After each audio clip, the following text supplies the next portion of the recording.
Wittgenstein, 1889 to 1951. The early philosophy. Because of his unusual personality and orthodox ways, and the Vedic aphoristic style of his philosophical method and writings, Ludwig Wittgenstein attracted enthusiastic disciples, many of whom regarded him as the greatest philosopher of the 20th century. He is certainly a compelling figure, some of whose contributions have a permanent place in the thought of his time, while others have been influential beyond philosophy in spheres as diverse as theology and literary theory. Wittgenstein was born in Vienna, the youngest child in the family of a wealthy industrialist called Wittgenstein, whose home was a center of Viennese cultural life. Brahms and Mahler were among the visitors. Ravel and Richard Strauss wrote concertos for Wittgenstein's brother, Paul, after the latter lost an arm in the First World War. His mother was a Roman Catholic. The family's ancestors on both sides were converts from Judaism in the 19th century, and Wittgenstein retained an interest in religion, albeit an unorthodox one, all his life. Karl Wittgenstein had his children educated at home, not very successfully, to a curriculum he devised himself. Eventually, when Wittgenstein was age 14, he was sent to school, unable to gain entry to a gymnasium. He attended a real school in Linz. I think Linz is in Vienna, where a fellow pupil was Adolf Hitler. Although they were the same age, Wittgenstein was in a class 2 years senior to Hitler. He disliked the school and was unhappy there. In consequence, failing to flourish when he left 3 years later, he did not have the qualifications for university entry. This was a blow to Wittgenstein because he had conceived a desire to study physics under the famous Ludwig Boltzmann at Vienna University. His father sent him to a technical college in Berlin instead to study engineering. Although he had an aptitude for this, having constructed a sewing machine as a boy, he was unhappy there too and left after just 3 terms. But he had developed an interest in aerodynamics, in part prompted by a remark that Boltzmann had made that what was then the very new science of aeronautics needed heroes and geniuses, heroes to risk their necks in the flimsy, heavier than air flying machines, and geniuses to work out how to make them fly. Accordingly, Wittgenstein took himself to Manchester in England to pursue his new interest. While working on the design of a propeller, Wittgenstein found himself becoming interested in the question of the foundations of mathematics. He asked around for advice on what to read on the subjects, and was recommended Russell's Principles of Mathematics. This book had a revolutionary effect on him. He had little philosophical background before this, though Schopenhauer, enduring a great vogue at the end of the 19th century, was much discussed in the Wittgenstein household, where he had admirers, so Wittgenstein had heard about his views. Excited by the ideas in Russell's book, Wittgenstein wrote an essay on the foundations of mathematics and sent it to Freya. The latter kindly invited him to visit and proceeded, so Wittgenstein himself reported, to wipe the floor with him, telling him that he needed to make a serious study of the subject first, and advising him to go and do so with Russell in Cambridge. This he did and spent 5 terms there. One of Wittgenstein's friends, David Pinsent, wrote that, quote, "It is obvious that Wittgenstein is one of Russell's disciples and owes enormously to him," end quote. For this part, Russell wrote to his mistress, Lady Ottoline Morel, that Wittgenstein was, quote, "the ablest person I have come across since Moore," end quote.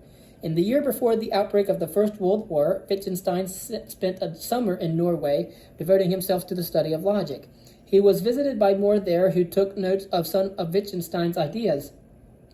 Moore thought that Wittgenstein was a genius because, quote, "he was the only person who frowned in my lectures," end quote. The influence of these lectures on Wittgenstein was probably greater than either realized, given the nature of the latter's latter philosophy. During the war, Wittgenstein served in the Austrian army, first on the Eastern Front as a mechanic in an artillery unit, then later towards the war's end, and after being commissioned as an officer as an artillery observer. While in officer training camp, he became friendly with the Viennese architect Paul Engelmann and discussed religion with him. He read Tolstoy's recension of the Gospels in brief, and was moved by them. Later, when he read the Gospels themselves, he thought them inferior to Tolstoy's version. At the end of the war, Wittgenstein was captured and interned at Monte Cassino, the manuscript of his Tractatus Logico-Philosophicus in his knapsack.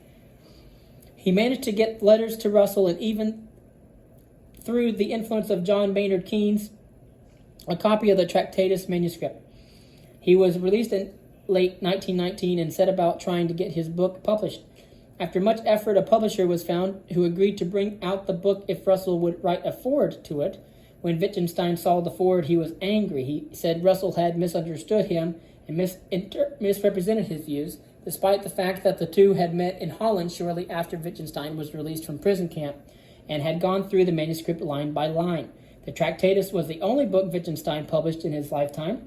He thought that it solved all the problems of philosophy and therefore abandoned the subject and became a schoolteacher. This proved unsuccessful, so he turned to gardening and contemplated becoming a monk. He was interested in architecture and helped to design a house for one of his sisters. Eventually, he was persuaded by some members of the Vienna Circle to meet with them to discuss his book, and when he did so, it became apparent that he had not solved all the problems of philosophy, so he decided to return to the fray. He went back to Cambridge in 1929 and submitted the Tractatus for a Ph.D. This was the only degree he ever received. It was examined by Russell and Moore. The latter, who objected to the newfangled Ph.D. degree, wrote in his examiner's report, quote, "This is a work of genius, but it otherwise satisfies the requirements for the Ph.D., end quote. Russell arranged for Wittgenstein to have a 5-year fellowship at Cambridge, during which time Wittgenstein gave seminars. Students took notes, and the result was a pair of volumes, the Blue Book and the Brown Book, which circulated in several copies, causing a stir in the philosophical community. When the fellowship came to an end, Wittgenstein decided to immigrate to Russia, but after a visit there changed his mind. In 1939, Moore retired from the chair of philosophy at Cambridge, and Wittgenstein was elected in his place. During the Second World War, he volunteered as a hospital porter, returning to Cambridge to teach at the war's end. He was not interned, having taken British citizenship.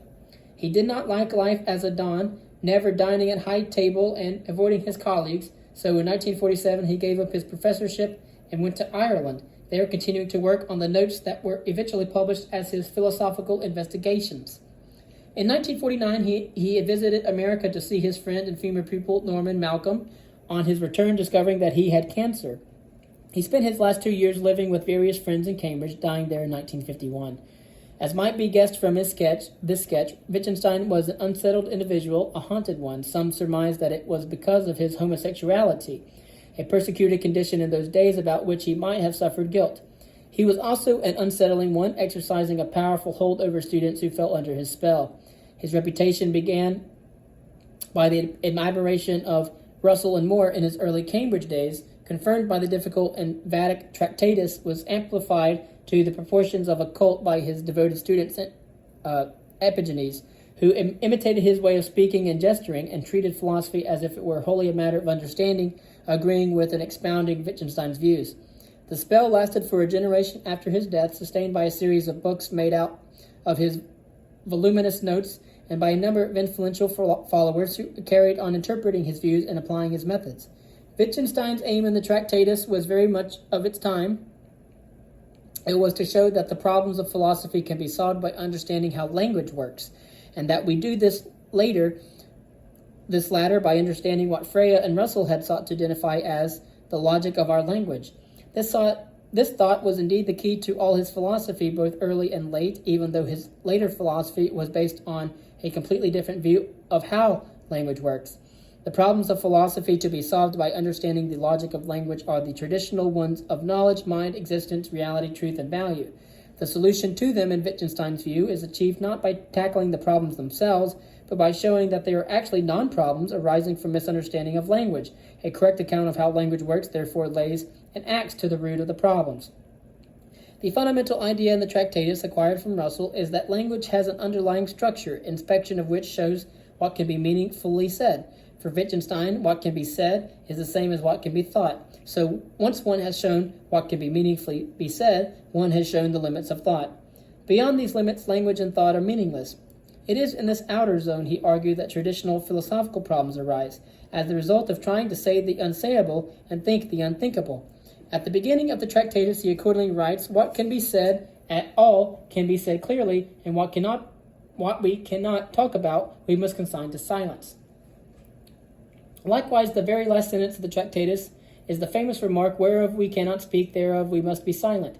In a letter to Russell explaining these remarks, Wittgenstein wrote, The main point of the Tractatus is the theory of what can be expressed by propositions, i.e. by language, and which comes to the same thing, what can be thought, and what cannot be expressed by propositions, but only shown, which I believe, is the cardinal problem of philosophy. Wittgenstein had an explicit agenda in arguing for this view. If the proper task of philosophy is to say nothing except what can be said, i.e. the propositions of natural science, i.e. something that has nothing to do with philosophy, and then whenever someone wanted to say something metaphysical to demonstrate to him that he had failed to give a meaning to certain signs in his propositions, does this rule out ethics, aesthetics, religion, and the problems of life as nonsensical? No. Wittgenstein wished to establish that it is only the attempt to say anything about them which is so. Quote, there are indeed things which cannot be put into words, he says. Quote, they make themselves manifest, they are what is mystical. Here, showing rather than saying is all that is possible. Indeed, Wittgenstein alludes to the more important unwritten second half of the Tractatus' meaning that the Tractatus shows from within the limits of language what is important. In another letter, he wrote, for the ethical is delimited from within, as it were, by my book. All of what many are babbling today I have defined in my book by remaining silent about it. The natural sciences, including psychology, and the social sciences, including philology, archaeology, anthropology, and history, were closing in on all three of ethics, aesthetics, and religion in reductive and debunking ways, explaining them in naturalistic and empirical terms. Religious experiences were hallucinations or delusions, said the psychologists. The Bible was a work of many people over large stretches of time, full of inconsistency and error, said the textual critics and historians. Different cultures thought about ethical questions in different ways, said the anthropologists. The thesis of the Tractatus protects ethics and religion from these encroachments of science by placing them outside the realm of what can be talked about. The argument is as follows. Both language and the world have structure. Language consists of propositions, which are compounds of elementary propositions, which in turn are combinations of names. Names are the ultimate constituents of language. Correspondingly, the world consists of the totality of facts, which are compounded out of states of affairs, which in turn are combinations of objects. The names and objects and the elementary propositions and states of affairs are logically specified levels of structure. What they correspond to in reality is a question for a quite different inquiry to establish. This logically specified structure is purely abstract. It stands for whatever there is at the more elemental levels of the related complexes, which are language and world. Each level of structure in the world is matched by a level of structure in language. Names denote objects. The combinations of names constituting elementary propositions correspond to states of affairs, and each of these in their turn combine to form, respectively, propositions and facts. The arrangement of names at the most fundamental level of language structure mirrors or pictures the arrangement of objects at the most fundamental level of the world structure. This is the basis of the picture theory of meaning, central to the Tractatus. The elementary propositions are logically independent of each other. Therefore, we have to say which are true and which are false to give a complete account of reality. This says that reality consists of all possible states of affairs, whether actual or not. Reality is everything that is and is not the case. Propositions are built out of elementary propositions by the logical connectives and the rest actually by one primitive connective from which the others can be defined, and therefore the truth value of propositions is a function of the truth values of the elementary propositions composing them. This does not apply, of course, in the case of tautologies, which are always true, and contradictions, which are always false. The true propositions of logic and mathematics are tautologies, or analytic truths. They do not say things about the world because their truth value is consistent with any way the world could be with the existence or non-existence of any states of affairs. When a string of signs fails to express a proposition, it is nonsense. It is not false, it cannot be, because it says nothing capable of being either true or false. The propositions of philosophy belong to this class, including the propositions in which Wittgenstein tells us this. He says, quote, my propositions serve as elucidations in the following way. Anyone who understands me eventually recognizes them as nonsensical, when he has used them as steps to climb up beyond them. He must, so to speak, throw away the ladder after he has climbed up it. He borrows an image of the discardable ladder from Schopenhauer. And of course, the propositions of ethics, aesthetics, religion, and the problems of life belong to the same class as philosophical propositions. They are not pictures of actual or possible facts. and therefore they are meaningless. The Tractatus sets out these themes in 7 numbered propositions, each of which has subordinate propositions appended to it, with the subordinate comments themselves having subordinate comments, and so on, in an elaborate system of decimal notation. The propositions and subpropositions are highly compressed, but they make out in detail the nature of the structural levels and how they relate. We learn that it is of the essence of objects to be possible constituents of states of affairs, so that if we knew all the objects there are, we would know all the states of affairs there could possibly be. Objects themselves do not undergo change. It is only the combinations they enter into that do so. When they combine the states of affairs, they constitute and determinate. This is why a complete analysis of a proposition will terminate in the specification of a determinate combination of objects, given that there is only one complete analysis of a proposition and that each of its constituent names denote an object. Correctively, the state of affairs that exist thereby settle the question of which states of affairs do not exist. The picture theory of meaning is based on these considerations. A proposition is a picture of reality, and a logical picture of facts is a thought, thoughts being what are expressed by propositions. The totality of propositions is language, and the totality of true propositions is science. Wittgenstein had received this idea for the picture theory from reading a report of a Paris court case about a traffic accident in which toys were used to portray what had happened. The relationship between the toy cars and their arrangements and the real cars was one of correspondence. The mock-up in the Paris courtroom was a model of the actual scene. Pictorial form is the possibility that things are related to one another in the same way as the elements of a picture.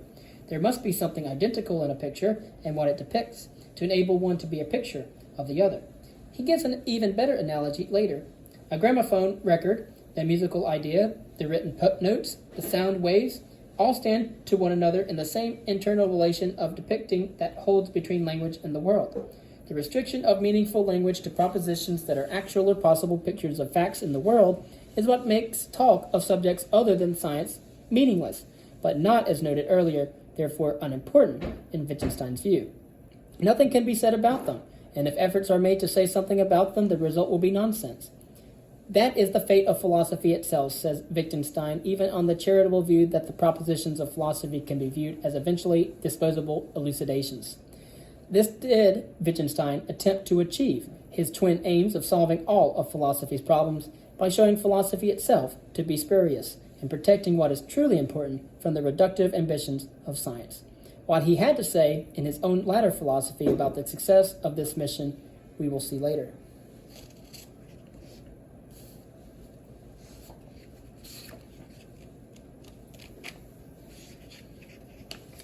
Wittgenstein, the later philosophy. After his return to Cambridge in 1929, after having some years been persuaded by Mortis Schlick and Friedrich Weissmann, the Vienna Circle that he had not, as he claimed to have done in the Tractatus Logico-Philosophicus, solved all the problems of philosophy. Wittgenstein wrote copiously. He produced a manuscript on which his application for a research fellowship at Trinity College was based and which evidently he intended to turn into a book. This, together with some other writings Wittgenstein composed in the course of the following 2 decades, was discussed with Cambridge University Press, but he was never satisfied enough to publish. Nevertheless, his views became known in philosophical circles, partly by word of mouth, partly through discussions with colleagues and visitors, and partly through the circulation of manuscripts, particularly the Blue and Brown books containing notes from Wittgenstein's lectures in Cambridge in the years 1933, 1934, and 1935, respectively. These notebooks were later published together as preliminary studies for the philosophical investigations, an allusion to one of the principal works that emerged from this period and which appeared after Wittgenstein's death, the Philosophical Investigations, in 1953. Wittgenstein begins the Philosophical Investigations by saying that it ought to be read alongside the Tractatus so that a comparison between them can be made, the implication being that this will illustrate the respects in which the views of the earlier work are wrong. In one significant respect, there is continuity between the early and the late philosophy. In both phases, Wittgenstein's claim was that philosophical problems arise because we misunderstand the way language works. What changed was his conception of how language works. The Tractatus had argued that language had a unique underlying logic, which a structure-revealing analysis will reveal, displaying the picturing relationship between the propositions of language and the world, resting on the denotative link between names and objects, at the basis of the two parallel structures. In the philosophical investigations, the governing idea is that language, instead of having a single underlying essence, consists of many different practices. Wittgenstein called them language games, within each of which the meaning of expressions consists in the uses made of them in the context, the form of life, which is the language game setting. This marks another difference between the Tractatus approach and Wittgenstein's late view. In the Tractatus, he had attempted to austerely systematic account, and he now argued that this is the wrong way to proceed. Instead of devising theories to solve philosophical problems, we should see our task as a therapeutic one of dissolving those problems by showing that they arise from misuse of language. The metaphor of therapy is applied with perfect seriousness. Quote, "The philosopher's treatment of a question is like the treatment of an illness," end quote. He varies the metaphor. Quote, "What is your aim in philosophy? To show the fly the way out of the fly bottle?" End quote. A chief source of misunderstanding arises when we take an expression from one context of use and apply it in another where it does not belong. If we look at the proper use of expressions, we will resist the temptation or the urge to misapply them. We begin as the Tractatus had implicitly done, by accepting the beguiling view that we learn the names of objects by associating them with objects.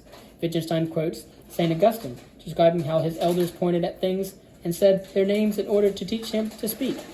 On this model, says Wittgenstein, we commit ourselves to thinking that every word has a meaning. The meaning's correlated with the word.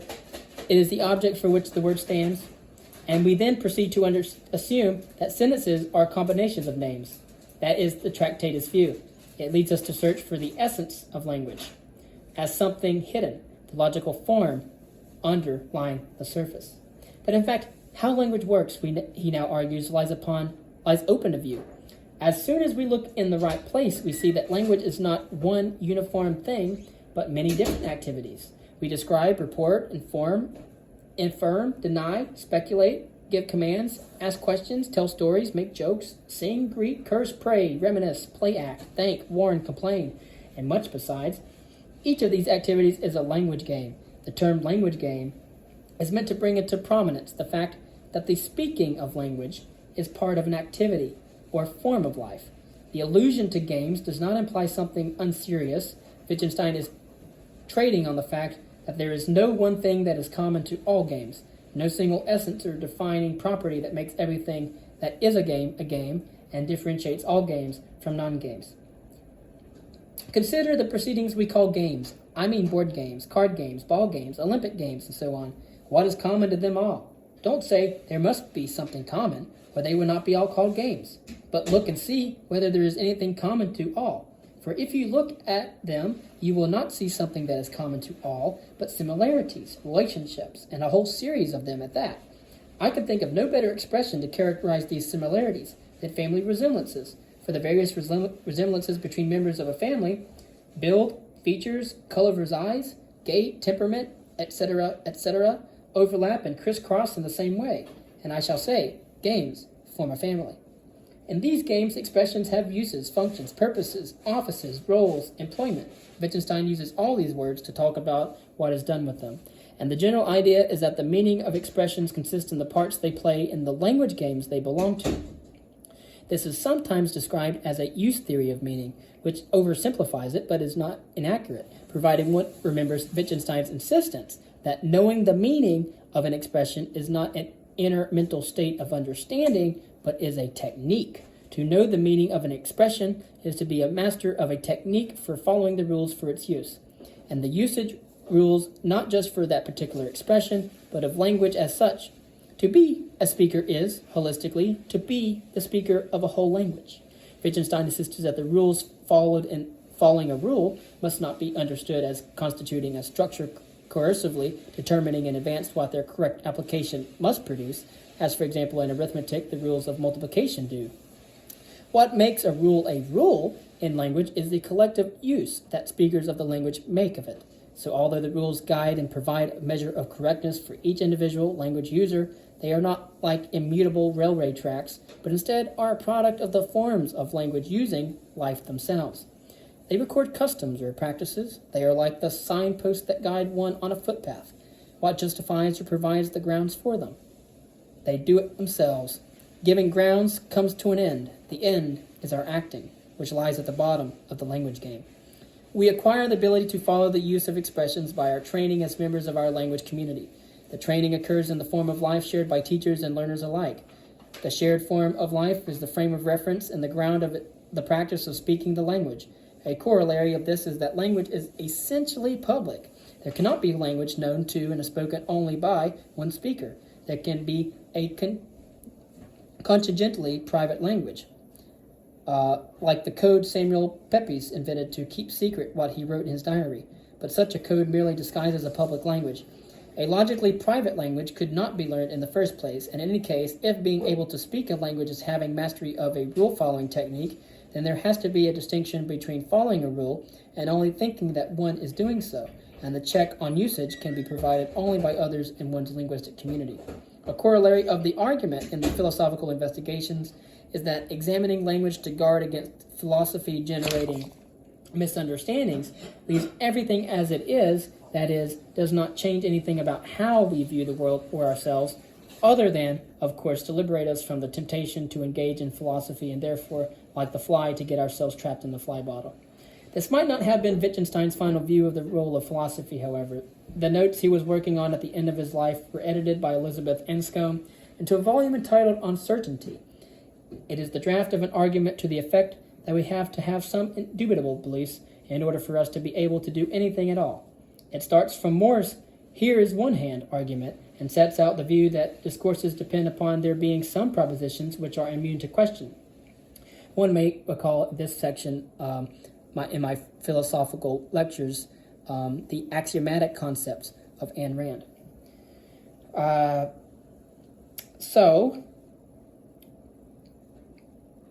It starts from Moore's argument, "here is one hand" argument, and sets out the view that discourses depend upon there being some propositions which are immune to question. They serve as the hinges on which the discourse turns, or, to vary the metaphor, they are like the riverbed and the banks through which the water of discourse flows. Like the banks of a river, they can be eroded away over time, but that has to happen slowly enough for the public meanings of expressions in the discourse to remain relatively stable, so that the aims of communication can be fulfilled. What is interesting about uncertainty is that it is an exercise in standard epistemology, a discussion of a central and traditional philosophical problem, how to deal with a skeptical challenge about the possibility of knowledge. It does not treat this as a pseudo-problem that will disappear of its own accord if we pay attention to the ordinary surface forms of language. Perhaps Wittgenstein was at that point moving beyond what he had inspired others to accept, in imitation of his approach, the unlikely idea that by itself attention to ordinary language will solve philosophical problems. As mentioned earlier, Wittgenstein attracted a zealous and admirable following. His disciples were prone to think post-Wittgensteinian philosophy would consist only in reading, accepting, and expounding Wittgenstein's views. This was far from healthy in narrowing the focus of philosophy's concern and avoiding the critical examination and fruitful disagreement that arises from philosophers trying to think for themselves. The urge to discipleship is a common phenomenon and far from always a constructive one.